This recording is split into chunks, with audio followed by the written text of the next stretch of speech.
गौरक्षा के नाम पर महाराष्ट्र में क्या खेल चल रहा है? किसान परेशान, बजरंग दल पर लगाए गंभीर आरोप, सरकार से मदद की गुहार।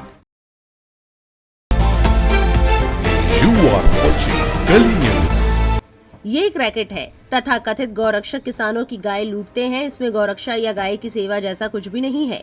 ये कहना है महाराष्ट्र के एक युवा किसान दत्ता धागे का।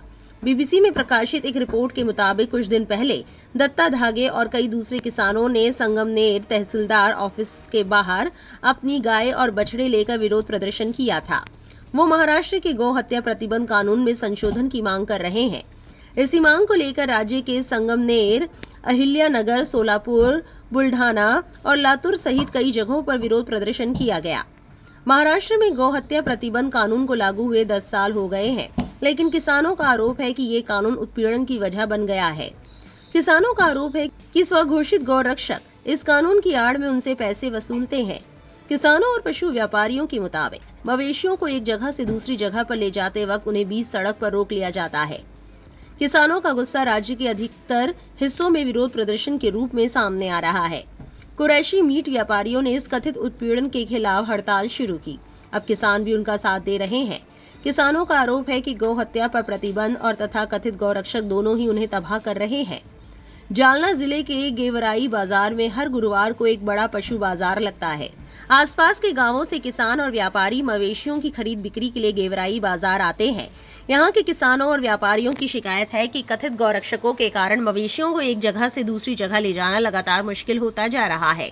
गेवराई बाजार के रहने वाले सुरेश लहाने कहते हैं, कानून में कोई समस्या नहीं है, लेकिन लोग इसका गलत इस्तेमाल कर रहे हैं।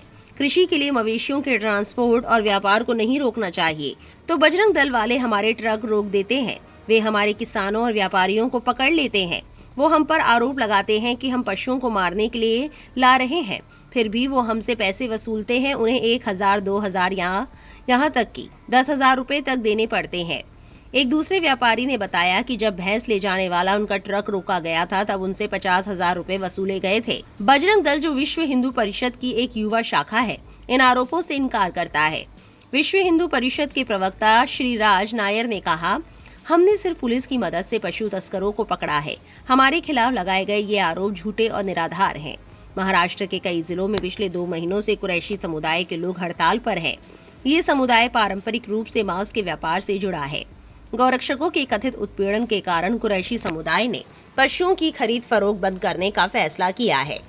ऑल इंडिया जमीयतुल कुरैशी संगठन के महाराष्ट्र प्रदेश अध्यक्ष जावेद कुरैशी आरोप लगाते हुए कहते हैं, अगर पुलिस या प्रशासन हमें रोकता है तो हम समझ सकते हैं, लेकिन बाहरी लोग हमें पीटते हैं, पशु जब्त करते हैं और उन्हें गौशालाओं में बंद कर देते हैं।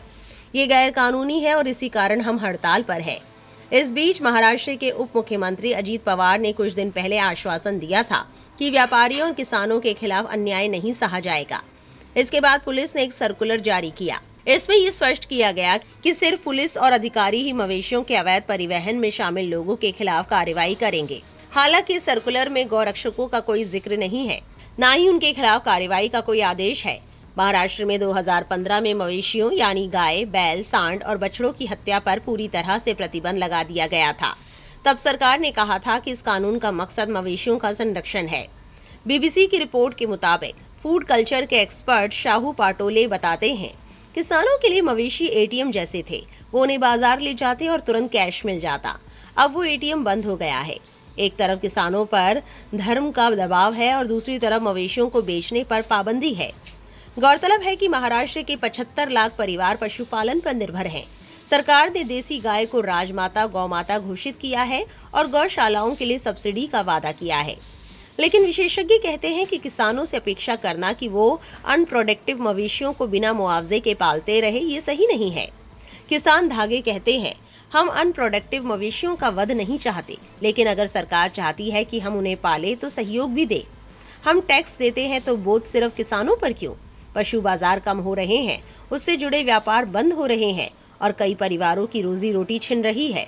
किसान सवाल करते हैं, अगर पूरा पेशा बंद करना ही विकास है तो हम आगे नहीं पीछे जा रहे हैं। आपकी इस मामले पर क्या राय है, कमेंट में जरूर लिखें और ऐसी और जरूरी खबरों के लिए हमारे चैनल से जुड़े रहें।